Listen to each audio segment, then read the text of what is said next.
그 이란의 이제 학생 운동이 그때 혁명기에 굉장히 강했는데 예. 학생 정파들끼리의 이제 무장 투쟁 같은 게 굉장히 많습니다. 거리 패싸움부터 총격전까지 많습니다. 아니 지금 이란이 최고 지도자를 공식적으로 발표를 했습니다.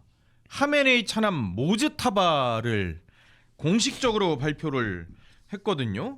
원래 이 사람이 될 것 같다라고 얘기는 했었지만 완전 공식적으로 나오면서 초강경 항전을 예고했다라는 표현이 나오는데 동의하세요? 일단은 그럴 것 같습니다. 뭐 그래요? 전쟁이라는 게 워낙 불확실성이 강한 문제이기 때문에 확답을 제가 뭐 여기서 다 할 수는 없지만 예. 상식적으로 생각했을 때 이 모즈타바라는 인물은 원래부터 그 하메네이가 1939년생이었거든요. 알리 예. 하메네이 얼마 전에 죽은 사람. 그렇기 때문에 87세 되는 나이에서 예.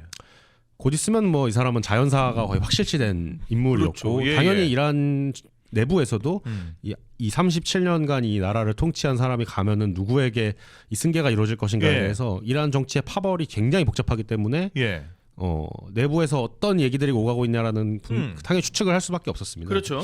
근데 이 모즈타바 하메네이라는 사람은 아버지를 따라서 성직자의 길을 갔지만 동시에 이란에서 가장 중요한 사건 중에 하나가 이란 이라크 전쟁입니다. 예. 1980년부터 88년까지 8년간 싸웠는데 지금 이란 체제 엘리트는 다 이때 총 들고 싸웠던 사람들이고요.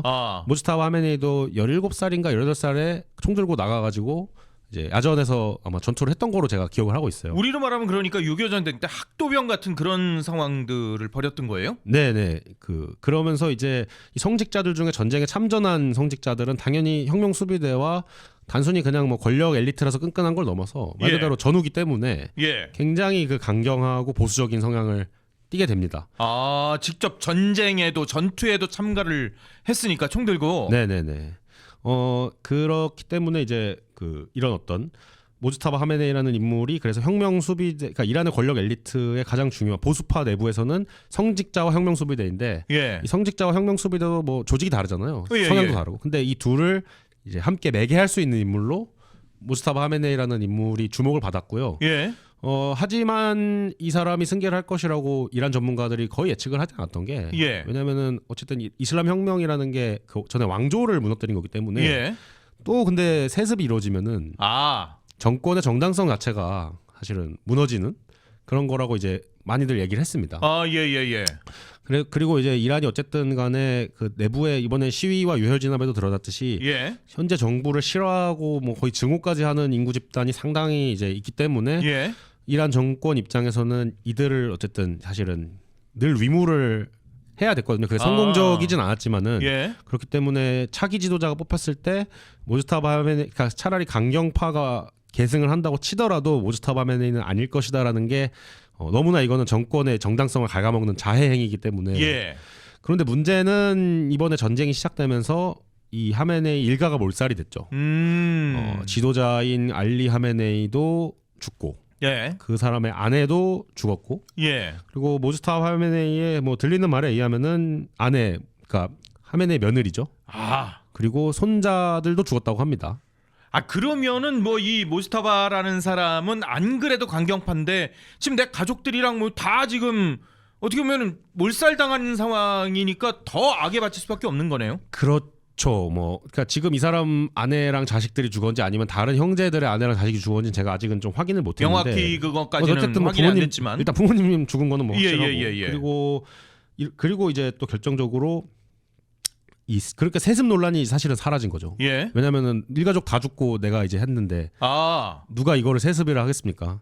세습은 맞지만은 이거는 이제 그거에 대한 비판의 강도가 낮아질 수밖에 없는 이 상황들. 게다가 이게 또 상징성이 뭐냐면은 미국과 이스라엘 현재 AI를 통한 첨단 감시 시스템으로 이란의 최고 권력층들의 소재나 이런 것들이 굉장히 빨리 파악이 되고 있다라고. 그리고 하고 이제 트럼프 대통령이 말한 거는 누구 뽑히든 간에 협상 테이블로 안 나오면은 계속 죽이겠다 최고 지도부라고 말했죠. 그러니까 이 사람은 사실상 세습이긴 세습이지만은 어떻게 보면은 지금 죽을 수 있는 자리에 자기가 올라선 거기 때문에 이게 굉장히 이제 그 체제를 지지하는 인구 보통 30% 정도로 평가하는데요. 이 사람들 입장에서는 아버지의 의지를 이어서 미국과 항전을 하겠다라고 하는 어떤 그런 정치적 효과를 노린 거라고 생각이 됩니다. 야, 그러면은 어떻게 보면은 지금 전쟁 상황이기 때문에 좀 특수해서 다시 평가할 수는 있겠지만 대체로 지금 직전 전쟁까지 직전 상황을 본다면 이란의 강경파 집단은 대체로 국민의 한 30% 정도로 파악이 되고 있는 거예요? 근데 그러니까 사실 이란이 뭐 자유로운 여론조사라는 게 불가능한 나라기 그렇죠. 때문에 이건 뭐 연구자들끼리 그냥 약간 어림짐작으로만 한 건데 대충 해서 25% 30% 정도가 체제를 강력하게 지지하는 층이고 주로 이제 체제의 지금 핵심 엘리트 그다음에 군인들 그다음에 그 어떤 종교적인 성향이 강한 농촌 사람들이랑 뭐 도시의 일부 사람들 정도로 평가를 하고 있고요. 그리고 주로 대학교를 졸업하고 테헤란을 비롯한 대도시에서 이제 약간 기술직이라든가 뭐 상업이나 이런 거 종사하는 중산층들은 체제를 좀 굉장히 싫어하는 특히 젊은 층으로 내려올수록 그런 인구가 뭐 보통 30%에서 40% 또 평가를 하고 나머지는 이제 관망층인 거죠. 부동층으로서. 어떻게 보면 대한민국 사회하고도 비슷한 상황이었었네요 이전에. 사실 뭐 어느 나라나 정치라는 게 당연히 아무리 독재 국가더라도 이라는 그 뭐 북한 같은 사회는 아니었기 때문에 그래서 내부적인 어떤 의견 다양성이 제한적으로나마 아주 제한적으로나마 존재를 했고 이란이란 나라가 제가 봤을 때는 하메네이라는 인물이 자연사를 했다면은 이 체제가 굉장히 흔들릴 가능성이 높았습니다. 이게 팔레비 이후로 다시 또 세습되는 거에 대해서는 아니요, 굉장히 좀 그 세습이 아니더라도 자연사를 했을 경우에는 권력 엘리트층 간의 내분이 격화될 가능성이 아주 높았고 그리고 그 체제의 지금 강경파라고 하죠. 이 강경파들도 사실은 약간 부패라든가 이런 걸로 비판을 굉장히 많이 받던 사람들이었기 때문에 이 하메네이라는 인물이 갖는 상징성과 이 사람이 구축해놓은 권력 네트워크를 통해서 이란이라는 나라가 뭐 어쨌든 강경파들이나 체제의 보수파들이 사실은 그냥 억지로 붙잡고 있는 느낌이 강했던 나라였고 이 사람들이 사실 좀 위축이 돼 있었던 거죠. 왜냐하면은 뭔가 젊은 층으로 내려가면 내려갈수록 점점 이게 이념이란 게 물이 빠지고 특히 막 이제 옛날에 팔레베 시대를 오히려 더 그리워하는 청년층들이 막 대거 등장을 하면서 이대로 가면은 뭔가 이거 혁명이라는 것도 그냥 뭐 신기루가 되겠구나라는 어떤 불안감이 다들 있었는데 이번에 하메네이라는 인물이 그냥 제거되면서 어쨌든 뭐 이 사람이 지금 이란 측에서 주장하는 바에 따르면은 자기 집무실에 그냥 있다가 폭격을 맞을 거 알면서도 나는 그냥 안 떠나고 죽겠다라고 해가지고 그 사망을 했다고 하는데요. 뭐 이게 진위 여부를 떠나서 이런 서사라는 것들이 굉장히 강력한 힘을 받게 되는 거죠. 그런 거죠. 그런데 이 모스타바가 이제 최고 지도자에 오르긴 올랐습니다만은 트럼프 대통령이 이런 얘기를 했어요. 이란 최고 지도자 우리 승인 없이는 오래 못 간다라고 얘기를 했거든요. 실제 그럴 거라고 보십니까? 그러니까 이거는 이제 미국의 지금 감시 정찰 능력과 그다음에 휴민트죠. 인적 자원을 통한 어떤 첩보, 그다음에 타격 능력이 갖춰졌을 때 무지타바 하메네이를 이전에 이 아버지 알리 하메네이를 사살한 것만큼 빨리 타격해서 제거할 수 있는지 문제는 뭐 앞으로 이거 지켜봐야 될 문제인데요. 제가 봤을 때는 이란의 어떤 현재 체제 자체가 고도로 이념화되어 있는 체제이기 때문에 그러니까 베네수엘라처럼 뭐 마두로 잡아간다고 해서 그냥 이제 그게 어떤 저항이 그냥 사라지는 뭐 이런 그런 나라가 아니라 기본적으로 이 사회는 혁명과 전쟁의 기억이 엘리트층에 너무나 강합니다. 그렇기 때문에 지도부를 죽여도 제 생각에는 항전을 하는 사람들이 계속해서 그 자리를 채우면서 장기전으로 끌고 가고자 할 것입니다. 결국은 끝까지. 그렇죠. 그런데 그럴 만한 여력이 있다고 보세요. 그리고 이란 국민의 그런 정도의 지지 혹은 그런 게 있을 수 있을까요? 뭐 우리가 그냥 일단 미국에게 장기 항전을 강요한 사례들을 보면은 베트남전이 있었죠. 이라크전, 아니면 아프간전 등이 있는데요. 뭐 이 나라들이라고 해서 국민 전체가 미국하고 계속 20년 싸우겠다라고 해서 싸운 건 아니죠. 그런 건 아니죠. 그러니까 조직화되어 있는 세력을 갖고 있는 전쟁을 지지하는 뭐 얼마 정도의 일정 비율의 사람들이 계속 전쟁하기로 하면은 전쟁하는 것이었습니다. 그렇기 때문에 제 생각에는 체제를 지지하는 인구의 30% 그리고 어쨌든 간에 내가 이 체제를 싫어한다 하더라도 내 조국이 외침을 당하는 거는 참을 수 없다라고 하는 그런 사람이 있겠죠. 그런 사람들까지 추가되면은 제 생각에는 뭐 못해도 50% 정도는 전쟁을 계속 그래도 당분간 하겠다라고 하는 여론이 있을 텐데 이것에 이제 지도부와 조직력을 전체를 해체하지 않는 이상은 조금 어렵다 봅니다. 그럼 그 중심에는 결국은 이란 혁명 수비대라는 게 있는 거예요? 그렇다고 할 수 있습니다. 이란 혁명 수비대라는 게 뭐예요? 정확하게? 이게 이 혁명이 일어났을 때 이 상황을 봐야 되는데 그 이전에 이란이 팔레비 왕조 때 굉장한 군사 강국이었죠. 예, 그러니까 예. 석유를 판 돈으로 미군 최신 전투기라든가 이런 무기들을 굉장히 많이 사서 상당히 강력한 군대를 구축을 해놨습니다. 예, 그런데 예. 혁명이 나서 이 팔레비 왕을 쫓아냈을 때 이 군대 이란어로 아르테시라고 하는데 예. 이 정규군의 장교들을 믿을 수가 없던 거죠. 왜냐하면 언제든지 팔레비 왕조에 대한 그 복벽주의를 갖고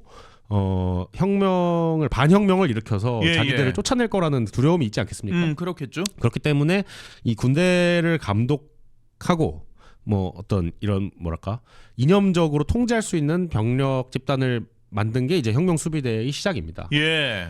그리고 이 부대가 처음에는 사실상 약간 민병대 수준으로 시작을 했습니다. 애초에는요. 예, 왜냐면은 이 군대 전문성을 갖고 있는 군대는 체제에 아직 이념 시험지를 통과하지 않은 상태에서 주로 이제 팔레스타인 지역이나 뭐 이런 데로 가가지고 70년대 혁명 전에 게릴라전을 했던 사람들이 예. 많이 돌아오고요. 어허. 이 사람들이 이제 비정규 전술 같은 거를 많이 가르치고 그 다음에 그 이란의 이제 학생 운동이 그때 혁명기에 굉장히 강했는데 예. 학생 정파들끼리의 이제 무장 투쟁 같은 게 굉장히 많았습니다. 거리 패싸움부터 총격전까지 많았고요. 예. 이때 약간 우리나라 운동권들 뭐 사수제 조직하듯이 그런 것들이 이제 군부대로 진화를 한 겁니다.